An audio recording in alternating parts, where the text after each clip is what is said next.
अकलूजमध्ये जाणाऱ्या गांजाचा ट्रक हैदराबाद का विशाखापट्टणमहून टेम्पो येत होता। तो टेम्पो पंढरपूरमधून पास होऊन माळशिरसच्या हद्दीमध्ये आला आणि पंढरपूरचं पोलीस पथक त्या टेम्पोच्या पाठीमागे लागलं।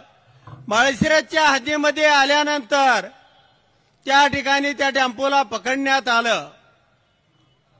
मित्रांनो, टेम्पोला पकडल्यानंतर पुढे काय व्हावं? साधारणपणे 10 कोटी रुपयाचा गांजा होता।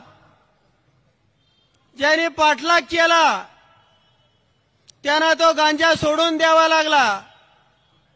तिथून लगेच या राम सातपुते इस्मानं मुख्यमंत्र्यांना फोन लावला, देवाभाऊ असं असं झालेलं आहे। आता तिकडून कोण खरोखर तिकडून देवाभाऊ बोलतो का अजून कोण बोलतो? पण एका सेकंदामध्ये कुठेही तुम्ही बारक्या चिरक्या मुला तिथं सुद्धा फोन तुम्हाला आमच्या तालुक्यामध्ये हे रॅकेट भयानक मोठ्या प्रमाणावरती आहे आणि तो गांजा सोडून दिला। ज्या पोलिसांनी पकडला म्हणून त्यांना सस्पेंड केलं आणि 2 तासाच्या आतमध्ये सस्पेंड केलं। त्यानंतर त्या पोलीस पुन्हा त्या राम सातपुतेकडे गेले। त्यांना 5-5 लाख रुपयाची खंडणी मागितली जॉईन होण्यासाठी।